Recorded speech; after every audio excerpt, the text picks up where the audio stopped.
On va voir l'importance, déjà en première chose, l'importance de la tfila. Des fois, on demande à Kadosh Baruch Hu, on redemande, on n'est pas sûr d'être écouté d'Akadosh Baruch Hu. Mais il faut savoir que chaque prière, elle a une force énorme, elle est écoutée. Alors que bon, elle n'écoute pas tout de suite, peut-être parce qu'il veut qu'on va prier une deuxième fois, ou parce qu'il a des autres raisons pourquoi la tfila ne doit pas être acceptée, mais non. On va voir c'est quoi un petit exemple, comment la tfila elle est tellement de force qu'Akadosh il accepte la tfila. Alors déjà, dans la parasha de Shavua, on commence avec le mariage entre Yitzhak et Rivka. Rivka, elle n'a pas d'enfant. Et Yitzhak Avinu, il supplie à Kadosh Baruch Hu d'avoir des enfants. Et après, il a écrit quoi? Vayetar Yitzhak, Vayetar Hashem, lo vatar Rivka Rishon. Ça veut dire que Kadosh Baruch Hu, Vayetar lo Hashem, vatar Rivka Rishon, comme on dit là-bas. Kadosh Baruch Hu, il a accepté la tefila de Yitzhak et Rivka est tombée ensemble. Maintenant, Abraham Avinu, il a quitté ses membres 5 ans avant son âge. Naron? Parce que Yitzhak il a vécu combien de temps? 180 ans.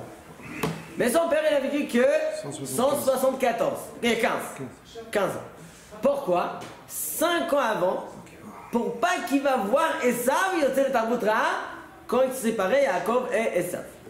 Donc, quand Abraham a vu, quand il a accepté la tefila d'Yitzhak, c'était une condition qu'Abraham Avinu, il va quitter ce monde 5 ans d'avance, parce que sinon il faut attendre encore 5 ans.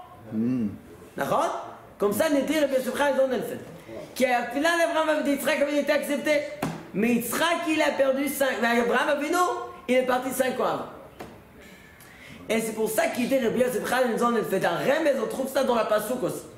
Il a écrit comment il écrit ça? Vayetar lo Hashem. C'est quoi Vayetar? C'est quoi le nom Vayetar? On dit Chazal, c'est comme un tar. C'est quoi? C'est comme un grand peine comme ça qui est pour renverser la terre. Creuser. Pour creuser ou pour renverser la terre. C'est une force énorme la tefila de renverser le Midat Adin et le Midat Arachamim. Mais il dit ici aussi, Rabbi Yosef Chaim, ils ont le fait, quand on prend les gimatria de Vayetar lo Hashem, c'est 3 mots, ça fait combien gimatria? 748. Et alors, c'est quoi 748? Nous dit Rabbi Yosef Chaim, ils ont le fait, c'est gimatria de Chamesh Shanim. Quand on écrit Chamesh Shanim, c'est 748. Boule. Donc Akadosh il a accepté la tefila de Yitzhak Avinu, mais Abraham Avinu il a perdu 5 ans. Alors il y a des personnes qui disent comment c'est possible qu'Abraham Avinu à cause de la tefila de son fils il va perdre. Il faut expliquer ça Bémet, il faut voir comment c'est possible, mais comme ça il dit, pour voir ce cours de cette semaine, on va voir déjà ce qu'on a vu la semaine dernière, un peu l'histoire et après on va voir tous les guillemets qui vont autour. Mais avant, il faut savoir déjà l'histoire de tout ce qui se passe dans la paracha. On a vu que Abraham Avinu Baruch Hashem, sauf il a un enfant. Il a Yitzhak. Il le prend, il fait un korban d'Akedah et Sarah elle quitte ce monde. Yitzhak Avinu maintenant, il a l'âge de 40 ans, il faut le chercher à une kala. Vous êtes d'accord? Même de notre jour, 40 ans c'est tard. 40 ans, allez, il faut marier Yitzhak. Qu'est-ce qu'on fait? Les problèmes qu'Yitzhak, il ne peut pas sortir d'Israël pour chercher une kala. Yitzhak, c'est Olat Mima. Il ne peut pas qu'il s'arrête d'Israël. Qu'est-ce qu'on fait? Abraham Avinu, il appelle Avdo Zekan Beto. C'est qui? Eliezer. Il dit, regarde Eliezer. Tu vas toi chercher une kala pour Yitzhak. Il a dit exactement où il va y aller, de quelle famille il va prendre le kala pour Yitzhak Avinu. Il va chercher, mais Abraham, il lui donne des cadeaux. C'est quoi les cadeaux? Il lui donne des bijoux, des bracelets pour donner à Kala de Yitzhak. Maintenant, il y a écrit là-bas quel cadeau il a donné. Il y a écrit, il a donné Nezem Beka Mishkalo. Et Shnet Midim à Sarazav. Déjà, j'ai une question. Pourquoi la Torah nous précise qu'est-ce qu'il y avait là-bas? Alors on peut dire, ça c'est un hasard. Normalement, une femme, quand son mari achète un bague de 1 carat, Elle demande-toi pourquoi tu m'as acheté un carat. Peut-être elle va demander pourquoi tu m'as pas acheté 2 carats. Ça peut-être elle va demander, mais il n'y a pas un secret qui se cache derrière les 1 carat. Mais nos parents, Abraham, Yitzhak et Yaakov, chaque chose qu'ils font dans leur vie, même les choses qui sont simples, comme nous dit la Gemara dans Avodah Zara, la phrase, nous dit que le tzaddik, il a des fruits, c'est le Limud Torah. Vaya ke'et shatul al pal gemaim, asher pirio iten bioto ve'aleu lo yibol. Il y a ce fruit, c'est le fruit qui donne l'arbre. Mais le Talmid Chacham, il a même les maasim qu'il fait, il y a des secrets dedans. Même l'arbre, ce qu'il a, c'est le feuille. Avec le feuille, on ne peut rien faire avec le feuille, on ne mange pas. Mais chez les tzaddik, même là-bas, il y a des secrets. Même les maasim gashmim qu'il fait, il y a toujours des sodotes. On va voir plus tard, c'est quoi ces sodotes-là. Eliezer, il vient, il voit Rivka, waouh, quel chesed elle fait. Déjà, il faut comprendre c'est chesed, mais c'est pas le parasha, alors on ne va pas parler à ça. Comment elle fait des chesed tellement énormes? Normalement, elle laisse lui faire tout seul. Pourquoi ça s'appelle chesed? Elle fait ces chesed-là. Qu'est-ce qu'il fait, Eliezer? Il voit ça, il les donne tous les cadeaux. Il donne les cadeaux, et après, il demande, dis-moi, madame, qui tu es? Mais attends. D'abord, demande qui elle est. Tu vois, même si c'est la bonne famille. Et après, tu donnes les cadeaux, tu peux dire, ah non, désolé, rends-le-moi. Ça va pas. Il donne, et après, il pose des questions. Alors, Rashi nous explique, il était tellement sûr que sa prière, elle était acceptée, donc il a donné. Après, il a demandé pour être, parce qu'il a été intéressé. C'est qui exactement? Mais, bon, ça, c'est nous apprend Rashi d'après le Pirush Rashi. Ça, c'est l'histoire après Yitzhak. Eliezer, il prend Rivka, il retourne, et là, dans le Parasha, Eliezer et Yitzhak, ils se marient, et malheureusement, ils n'ont pas d'enfant. Tout ça, avec des mains, on va voir plus tard pourquoi j'ai parlé de toutes les histoires qu'il y avait la semaine dernière. Baruch Hashem, après beaucoup de philo de Yitzhak, Rivka, elle tombe enceinte, Baruch Hashem. Elle vient, elle a une question très dure. Pourquoi? Rivka, elle passe ici sur rue Arav Kook, elle commence la descente. Quand elle passe ici à côté de Borochov, boum. Elle reçoit des coups de pied. Qu'est-ce qui se passe? Un enfant qui va sortir. Ah, elle est contente. À côté de la choule, elle voit des gens sympathiques, des cours de Torah, très bien. Je viens. Bon, elle continue la descente, elle arrive en bas, je sais où il y a Goa là-bas. Boum. Bon, il va acheter la chicha là-bas. Ah, qu'est-ce qui se passe? C'est quoi cette histoire? Il va être à la choule avec les... au bar là-bas. Mais qu'est-ce qui se passe là? Bon, elle est étonnée, elle va où? Yeshiva de Shembaïver. Elle pose des questions. Dis-moi, qu'est-ce qui se passe? Qu'est-ce qu'il répond? Regarde. Tu as des enfants, t'es des jumeaux. Ah, Baruch Hashem, elle est contente. Mais attends. Un, il va être sadique, l'autre, il va être rachat. Attends, il va devenir rachat, ça fait la peine. Oui, mais quand même, elle est contente. Pourquoi? Elle avait peur que ça va être un tsavoua. Il va faire les deux. Ça va être un réformiste. Il fait aussi la soule et aussi il fait les Avodah Zara. C'est ça qu'elle avait peur. Donc, en tant que ces deux, ça les calme. Au moins, il va y avoir un qui est sadique. Baruch Hashem, ils sont nés, Yitzhak et Yaakov. Là-bas, qu'est-ce qu'il lui dit? Shne goyim bevitnech. Ou shne leumim, mimaich liparem. Shne goyim, c'est deux peuples. Yaakov et Esav, ça définit deux peuples, Edom et Israël. Mais normalement, quand on écrit goyim, comment on écrit goyim? Gimel vav, yud et mem. Là, il n'est pas écrit comme ça. Shne gimel, écrit gimel, yud mem. Pourquoi c'est écrit comme ça? Alors la Gemara Masechet Avodah Zara nous dit Shne geim, deux gens très importants qui vont sortir de ces deux gens-là. De Yaakov, on va voir Rabbi Akadosh. La descendance de Rabbi Yaakov, il va avoir Rabbi Akadosh. Et à la même période, ça va être qui? De Esav Racha, Antoninus, qui s'est converti, et c'était le shamash de Rabbi. C'était le roi, et quand même, il faisait le travail de Rabbi Akadosh. Donc ils étaient des amis, et Antoninus s'est converti. Descendance d'Esav. Mais regardez, il y a ici une chose aussi, un sot qui se cache derrière. Ils ont dit, mais il paraît d'où chacun il va aller dans son chemin. Quand ils sont séparés, Esav et Yaakov. Alors on peut dire ça commençait à 13 ans. Nahon, ça commençait à 13 ans.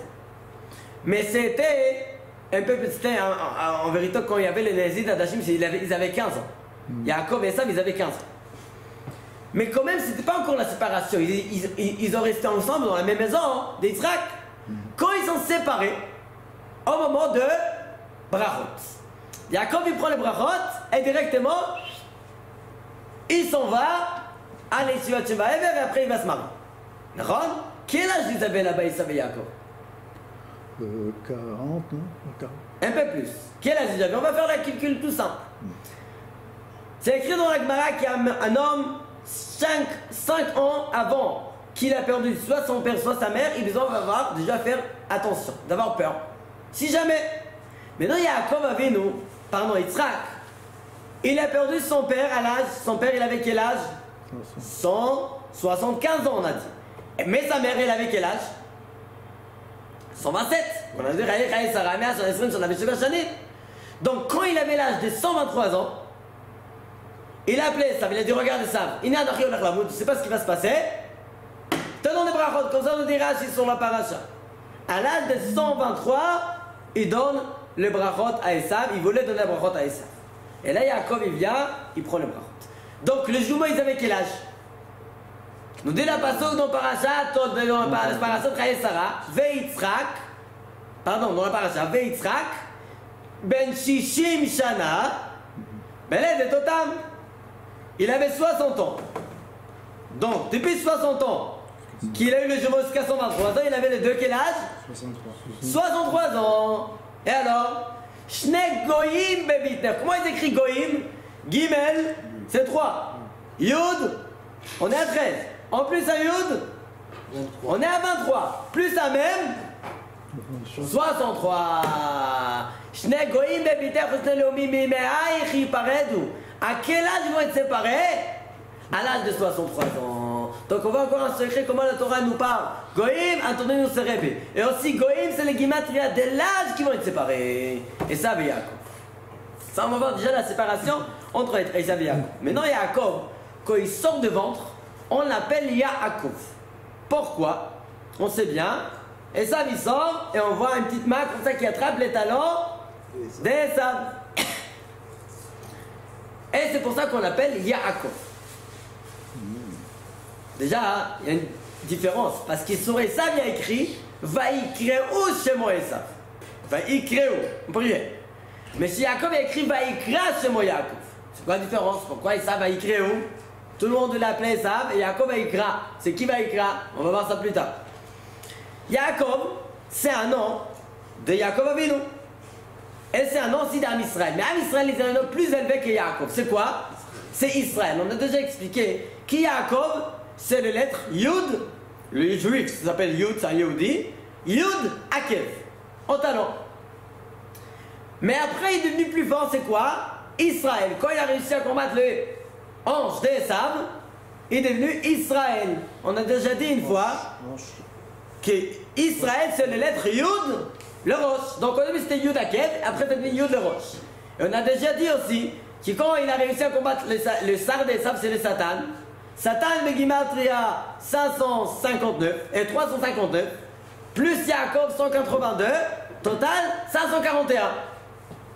Quand il a réussi à le gagner le Satan, il l'avait mis dans sa poche. Donc, c'est devenu combien? 541 Begimatria Israël. C'est pour ça que le Satan dit regarde, là tu t'appelles maintenant Israël, je suis dans ta poche. Yaakov plus Satan, ça fait Israël. Comme ça, il s'appelle Israël. Mais non! Alors, on commence avec Yaakov, mais on va finir par Israël, et c'est écrit dans la Zohar HaKadosh que quand il va venir Mashiach, on ne va plus appeler le nom Yaakov. Il va rester quel est le nom Israël, Yud la roche. Mais aujourd'hui, on a encore le nom Yaakov. Mais regardez, même le nom Yaakov, qui c'est le talent, il y a des secrets énormes dans ce nom-là, Kadosh. Yaakov, il nous présente la Torah Kedosha. On a Abraham, Amoud HaChesed, Yitzhak, Amoud HaTfilah, Yaakov, Amoud HaTorah. Parashat Shavua, la naissance de Yaakov. Amoud HaTorah. Yaakov Avinu Alav Shalom. C'est quoi les semelles de la Torah Kedosha? Ce qu'on a dans toutes les shuls, les détails de la loi. Détails de la loi, les semelles, ce qu'on a reçu à Mamad en Simen. Ces détails de la loi, ils ont plusieurs choses qu'on trouve dans les étapes de la loi. Déjà, ils sont deux. Ce qu'on appelle dans Shir Hashirim Tehomet Sevilla, c'est des jumeaux. Tehomet Sevilla. Il y en a 10 commandements. Donc on a on a les 10 commandements. Combien de mots on a dans les 10 commandements? 172 mots. D'accord? Et combien de lettres il y en a? 620 lettres, qui nous représentent les Taryag mitzvot, les 613 mitzvot de Horaïta, plus que les 7 de Rabbanan. Ça, c'est les deux tables de la loi. Maintenant, regardez bien. Tout ça, on va trouver chez Yaakov Avinu alav shalom. Il attrape les talons, mais quand même, on l'appelle pas Akev. On appelle les Yaakov. Pourquoi Yaakov? Yaakov, c'est Yud, le dit table, le dit commandement. Et qu'est-ce qui reste? Akev. Akev, c'est combien? 172. Donc on a les Yud commandements qui sont écrits avec 612, 172. avec 172 mots.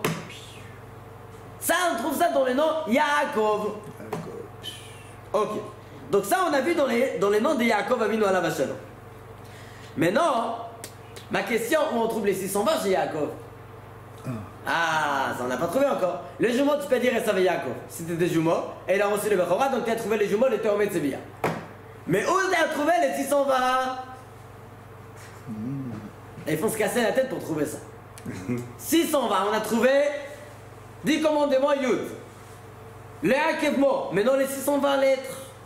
Il faut savoir quelqu'un qui veut étudier la Torah, chaque personne il peut étudier la Torah. Mais pour arriver dans les niveaux d'études, il faut être déjà marié. Ah, Sharoui Belo Isha, nous dit la Gemara, Sharoui Belo Torah. Il n'a pas de Torah, il ne veut pas arriver à niveau de la Torah. Il peut voir comme ça la Torah de hauteur, mais pas rentrer dans les profondeurs de la Torah. Vous êtes d'accord que les lettres, c'est plus profond que les mots. Et les mots, c'est plus profond que les phrases. Donc, pour rentrer dans les profondeurs de la Torah Kedosha, dans les 620 lettres, il faut être déjà marié. Ok, Yaakov il va étudier la Torah, Shem Vaever, mais il faut avancer dans la vie. Qu'est-ce qu'il fait? Il va se marier. Avec combien de femmes il voulait se marier, Yaakov? Une seule. Une seule. Qui? Et Vodra Sheva Shanim Berachel Bitra Ktana. Très bien, il va se marier avec une femme et retourner chez ses parents. Pas plus que ça. Il travaille 7 ans et qu'est-ce qu'il fait? Lavan, il prend Léa, il donne à Yaakov. Il voit que c'était Léa, qu'est-ce qu'on fait? Ok, on va pas laisser Rachel dehors. Donc on va se marier aussi avec Rachel. Ok, il voulait avoir une, il a 2. Baruch Hashem, il a deux femmes. Léa, Baruch Hashem, elle a un premier enfant. Rouven, Shimon, Lévi et Yehuda, et stop, ça s'arrête. Rachel, elle voit ça. D'ailleurs, pourquoi il écrit Yehuda va ta'amod miledet? Le Yehuda est stop. Pourquoi la personne dit va ta'amod miledet? La Gemara nous apprend une chose. Quelqu'un qui demande à Kadosh Baruch Hu une chose, il reçoit, il demande encore. Il faut demander encore. Dire Toda Hashem et donne-moi encore. Elle a appelé Yehuda. Elle n'a pas dit donne-moi encore, va ta'amod miledet. Il faut toujours demander encore. Ok. Rachel, elle voit qu'elle n'a pas d'enfant. Qu'est-ce qu'elle fait? Elle vend sa servante. C'est qui la servante de Rachel? Bila. Bila. Elle donne sa servante à Yaakov. Elle dit Ve'ulai ibane mimena. Entre parenthèses, pourquoi elle a donné sa servante? On dit, Rabbeinu Hari, les élèves de Rabbeinu Hari disent comme ça.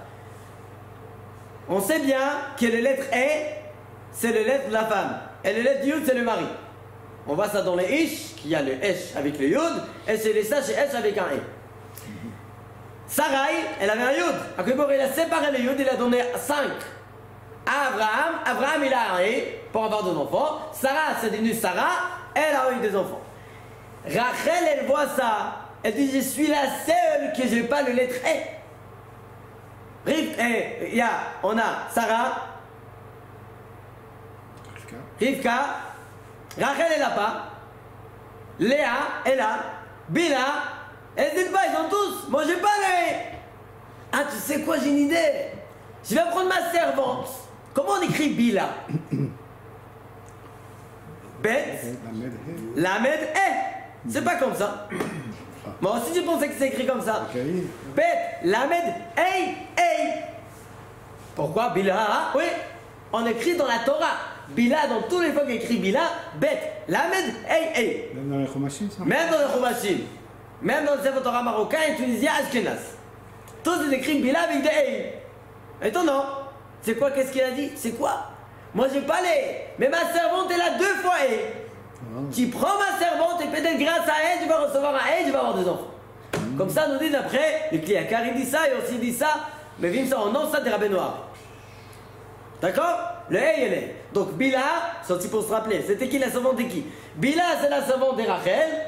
Alors Yaakov il se trouve avec 3 femmes. Et Bila il a des enfants. Léa elle voit qu'il a plus d'enfants. Elle n'a pas plus d'enfants, qu'est-ce qu'elle fait? Directement elle prend sa servante Zilpa. Et dans Yaakov Avinu. Et là Yaakov il a les 4 femmes, qui de ces 4 femmes on a les 12 tribus. Ces 4 femmes vivent ensemble, c'est une partie qu'Agribor il a fait tourner Yaakov Avinu. Tu pensais prendre que une, tu vas recevoir 4. Ok, c'est intéressant, une histoire très intéressante. Mais pourquoi je raconte tout ça? Pourquoi je raconte toute cette histoire? Excuse-moi, c'était pas Lavan qui a donné les servantes à Yaakov? Oui, mais pas comme des femmes. Il a donné la servante avec Rachel et Léa, c'est pour les aider. Ah ouais. Pas comme des femmes à Yaakov. C'est Rachel a dit, c'est ma servante, je fais ce que je veux, je donne. Et d'ailleurs, ils étaient tous les 4, ils étaient des sœurs. Bila et Zilpa, c'était aussi les femmes c'était aussi les filles de Lavan. C'était 4 sœurs, mais pas de la même mère. Ah. Rachel et Léa, c'était de la femme. Et Bila et Zilpa, c'était de la servante de Lavan. C'est pour ça que c'était des shfarot, mais c'est devenu quand même le 4 mères d'Am Israël. C'est vrai qu'ils ne rentrent pas dans les 4 mères. On a Sarah, Rivka, Rachel et Léa, et Bila et Zilpa, ils sont complets dans Rachel et Léa. D'accord? Parce qu'on n'a que 4 mères, on n'a pas 6 mères. Maintenant, regardez bien. Yaakov en a dit, pour arriver à le niveau témoin, il fallait se marier. Lui, il pensait se marier avec une. Yaakov, il avait, non, toi tu vas tourner avec 4 femmes. Maintenant, on va faire un calcul tout simple. Yaakov, c'est combien qu'il m'a à Yaakov? 172. Baruch atah Adonai, Eloheinu melech haolam, she'akol niya bidvaro. 182. 182 Yaakov. Il se marie avec qui? En premier? Avec Avec Léa. Léa. Là, ça fait combien qu'il m'a à Léa? Là, met 130, plus Aleph, 31, plus 5, 36. 36 plus 182, 218. 218. Tu vas calculer, très bien. 218, on avance. Après, il se marie avec qui? Rachel. Avec Rachel. Rachel, ça fait combien qu'il m'a 200. 200. 208. 238. 238 plus 218. 456. 456. Qui nous reste? Les servantes. La servante. La première, c'était qui? Bila. Bila. Bila, ça fait 42. 42. Donc, on était à 440. 56. 56 plus 42. 498. 498. D'accord? Fais plus vite sans le téléphone. 498. Qui nous reste? Zilpa. Zilpa, ça fait combien qui à Zilpa? Zayen, c'est 7. Lamed, 37. Pay, 80. 80. On est à 117. 117. 17. Plus le 5. 121. 122. 122 plus 498.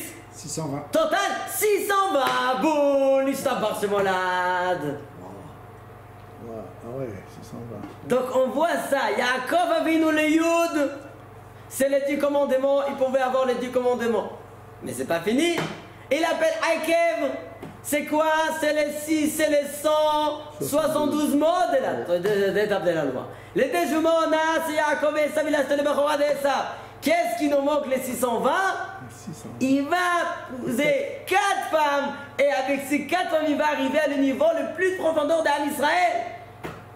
Et c'est pour ça, comme on a dit la semaine dernière, c'est tous ces enfants, tous les lettres de ces enfants, c'est 48 lettres, de Reuven jusqu'à Binyamin.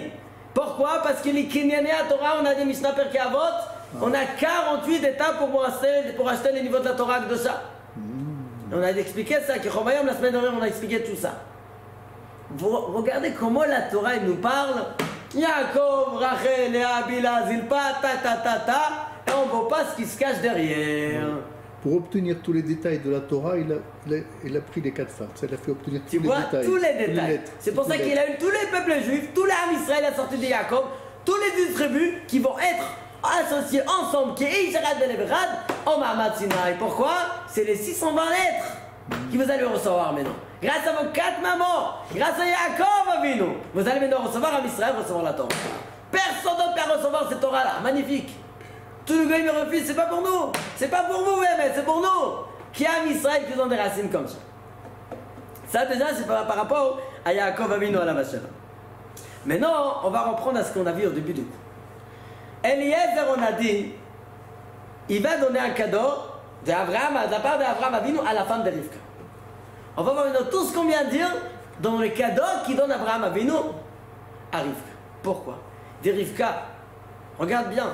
Ce que tu reçois, nous on reçoit une bague, waouh, on est content des bagues. Non, non, non. Rivka, elle n'a pas vu le bague, elle n'a pas vu les bracelets. Ce qu'elle a vu, c'est le secret qui se cache derrière. C'est quel secret? Abraham a venu dire, regarde Rivka, si tu vas épouser mon fils Yitzhak, tu sais ce que tu vas recevoir? Le Ham Israël et toute la Torah. Tu vas avoir un enfant qui va être le semelle de toute la Torah. Où on voit ça? Qu'est-ce qu'il a donné? Vaïkach Haïsh, Eliezer, Nezem Zav, Beka Mishkalo. Le poids, il était Beka. Pourquoi il a donné Beka Mishkalo? Beka, c'est le lettre de Akev. C'est combien Beka Gimatria? Beka 172. Donc les Nezem, ils nous présentent quoi? Les 172 mots de la Torah. D'accord, ensuite, qu'est-ce qu'il donne encore? Shnetz midim, des bracelets, metzumadim, nous dit la Rashi Akadosh, Théomet c'est bien, on a dit c'est des tzmudim, c'est les détails de la loi. Shnetz midim. Asara za'av mishkalam, chacun il avait le poids de 5. Le 2 ensemble il était Asara za'av mishkalam. Ça fait combien? Le 10 commandements. Le Detz midim, qu'il va tenir sur ses 2 mains, quand il accepte de se marier, Shnetz midim, les détails de la loi.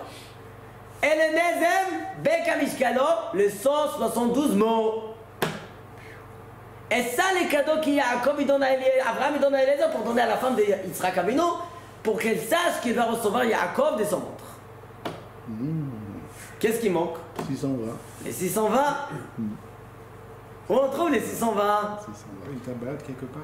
Ouais, où il va le mettre? Elle a reçu tellement de cadeaux, où il va le mettre? Regardez bien. Déjà, on a posé une question en tout début. Pourquoi Eliezer, il pose pas de question qui tu es, madame? Qu'est-ce qu'il fait? Il lui donne les cadeaux et après il dit, moi, madame, qui tu es? Raconte-moi ton histoire. Il donne tout de suite, mais attends, on demande une question. Regardez bien. Eliezer, on a dit, c'était le shaliach d'Abraham Avinu pour donner les cadeaux à Rivka.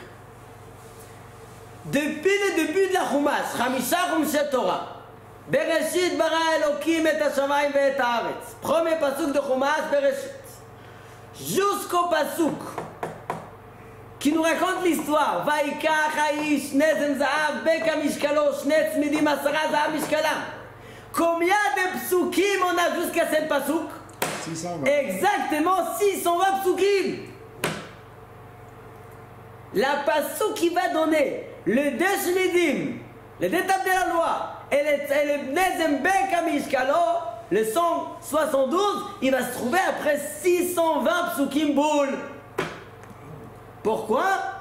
Pour nous présenter les 620 lettres. Et là on comprend, quand Eliezer il voit le bon midot de Rivka, qu'est-ce qu'il fait? Il donne directement les cadeaux, et après il donne, dis-moi mais qui tu es?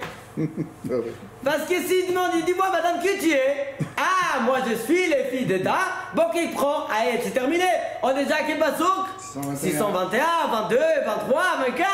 D'abord, il comprend, on est déjà en train de donner les cadeaux d'Abraham Avinu. Les Beka, les Shnetz Midim, je ne peux pas rater cette pasouk. Tout de suite, il la prend. 620. Elle reçoit ça. Dis-moi madame, mais non, raconte-moi qui tu es. Qui c'est qui a trouvé ça? Ça, c'est mon père Alain, monsieur, il a trouvé ça. Magnifique. Presque tout ce qui est. Bon, moitié, c'est le Chidushim qu'on dit, c'est en nom de mon père. Moitié un peu moins, mais on va dire, le bon Chidushim, c'est de mon père. Ça, c'est magnifique de voir ça. C'est comment on trouve les 620 psukim, comment il a réfléchi à compter ça. C'est incroyable. C'est très très beau. Ouais. Ça, c'est les Nyan de Yaakov. Et pour terminer ça, on a posé une deuxième question. Pourquoi sur Esav, quand il est né, écrit Vaïkre ou Shemo Esav, en pluriel? Alors on nous dit, parce que tout le monde vu, d'abord toujours j'aime commencer avec Rashi. Parce que Rashi c'est le pshat, et je ne dis pas son nom des Ezul. Il faut d'abord commencer avec la pshat. La pshat c'est le pérouche. Vaïkre ou Shemo, tout le monde vu Esav, c'est revenu un monsieur qui est déjà prêt. Il avait déjà, comme on dit, les dents en or, déjà, en rigolant, j'ai dit, mais il était déjà prêt avec les dents. D'accord? C'était comme un homme tout prêt. C'est pour ça, Esav, mais la sonne Assou, il est déjà prêt. Alors, tout le monde l'appelait comme ça, Esav. Ve'achareken yetza achiv, va'yikra shemo Yaakov. Alors, nous dit Rashi, soit Akadosh Baruch Hu, soit son père. Yitzhak, il a appelé Yaakov à son fils. C'est pour ça écrit va'yikra shemo Yaakov. Mais non, regardez bien parce qu'on va rajouter d'après les Pirouches, d'après les Remes. Yaakov Avinu, quand il est né, on a dit va'yikra shemo Yaakov. Nous dit le Baal HaTurim, c'était qui l'a appelé Yaakov? Avraham Avinu. Ah bon? Pourquoi? Déjà, d'après ce qu'on a dit, on comprend tout. Avraham Avinu. Il y a beaucoup avant, qu'est-ce qu'il a donné des cadeaux? Il a donné des cadeaux à Eliezer, il dit regarde, tu donnes ça à Rivka. Parce qu'il va avoir un enfant qui va s'appeler Yaakov. Le Beka, tout ça, tous les secrets. C'est pour ça qu'il est né. Abraham Avinu vient et dit regarde, Yitzhak, mon fils, tu vas appeler ton fils Yaakov. Vaïkra Shemo Yaakov, c'était Abraham Avinu. Parce qu'il est beaucoup avant, il a déjà compris qu'il va sortir de Rivka lui-même. Et c'est pour ça qu'on dit Baal HaTurim, Vaïkra, c'est exactement Gimatria. Ah, chez ça vient écrire les créous. Chez Yaakov écrit Vaïkra. Nous dit Vaïkra dans la Torah, c'est combien Vaïkra? C'est Gimatria Avraham Avinu. D'accord? C'était Avraham Avinu qui a appelé le nom, c'est pour ça écrit Vaïkra. Qui? Avraham Avinu, c'est le Gimatria d'Avraham Avinu. Comme ça nous dit Baal HaTurim. Ça c'était pour comprendre les 620 et tout ça. Maintenant, si on va commencer sur les 620, c'est un limite. Il y a beaucoup sur les 620, les keter, les niveaux des 620. Peut-être une autre fois on va parler à ça. Mais juste rajouter un ridouche. Je pense que j'ai déjà dit ça ici. Mais c'est un ridouche tellement beau qu'il faut le redire. Ça commence avec Abraham Avinu.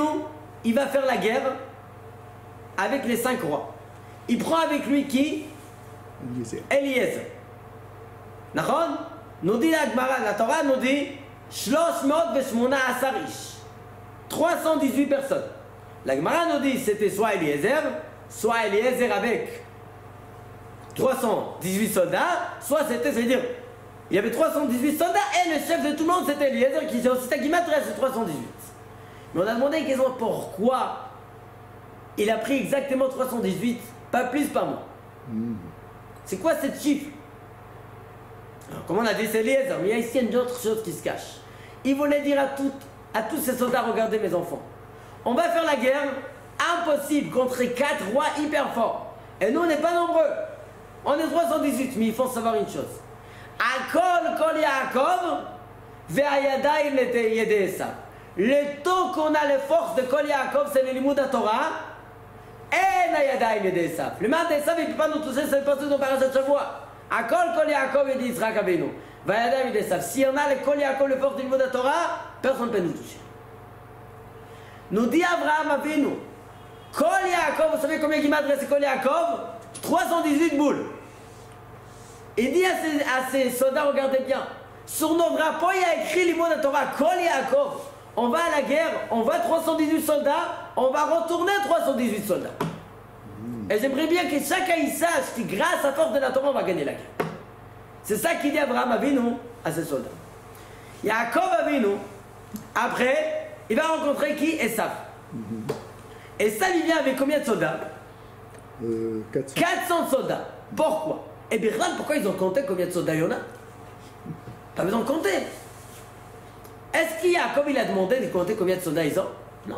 Allez voir s'il est avec moi, si les gens, il va venir faire la guerre ou quoi. Et on retourne avec une réponse, ce sont 400 soldats. Et là, Yaakov, il a peur. Pourquoi il a peur? C'est tout simple. Yaakov Avinu, peut-être il a renvoyé ses shlichim, aller regarder ce qui se passe là-bas. Et s'il vient pour faire la guerre, regardez avec combien de soldats il vient. Et il revient et dit, Yaakov, il vient faire la guerre et il vient avec 400 soldats. Yaakov, il a peur pourquoi? Il savait très bien qu'Esav, il croyait les brachot de son père. Et les brachot de son père, c'est Akol Kol Yaakov, c'est le brachot de Yaakov Avinu. Ve'ayadaim yede Esav, c'est le brachot de Esav Arashi. Yede Esav, Yedei, c'est 24. Esav, 376. Total, 400 boules. Donc Yaakov, il entend qu'Esav, il vient avec 400 soldats, pas un en plus, pas en moins. Il dit, il croit à la bracha de son père. Il dit à tous ses soldats, regardez bien, c'est vrai qu'il y a Yaakov, il a les forces de Kol Yaakov, mais moi, j'ai les forces de Kol Esav. Donc nous, on va être 400, et on va venir 400, on va partir 400. C'est ça qu'il a appris, ces soldats. Mais qu'est-ce qui s'est passé? Il vient, il essaie d'attaquer Yaakov Avinu, il n'a pas réussi, pourquoi? Akol Kol Yaakov Vayadaim yede Esav. Il n'a pas réussi à toucher Yaakov. Pourquoi? Parce qu'il y a le fort de la Torah de Yaakov. Et qu'est-ce qui se passe? Esav, il retourne, Seira tout seul, il a écrit. Pourquoi? Tous les 400, ils sont partis. Ils ont eu peur. Pourquoi? Il y a des quoi? C'est vrai qu'il y a Yede Esav, mais quand on entend qu'il y a Kol Yaakov, Yede Esav, il ne veut pas nous toucher. Et c'est pour ça qu'on comprend avec, on va venir avec ça, on comprend avec ça pourquoi Yaakov Avinu, il renvoie Dafka, et Abraham Avinu, il renvoie Eliezer pour donner ses cadeaux. Il pouvait renvoyer quelqu'un d'autre? Non. Pourquoi? Déjà, Eliezer, c'était le Moser Torah d'Abraham Avinu. Et en plus, c'est lui qui va donner la Torah, qui présente la Torah, qui présente Yaakov, parce qu'Eliezer, c'est Gimatria de Kol Yaakov 318. Baruch Adonai Olam. Amen, amen. Quoi? Il a écrit où ça? Pourquoi au pluriel? Parce qu'on a expliqué, parce que tout le monde, ils ont vu. Esav, quand il s'amène, c'est un nom près. Donc, pas besoin d'appeler un nom. Tout le monde dit, ah, c'est un snake qui s'appelle Esav, c'est lui-là, on va l'appeler Esav. Ben, il crée où et chez moi Esav? Comme ça, nous expliquera chacun. Baruch Adonai Olam. Amen, amen.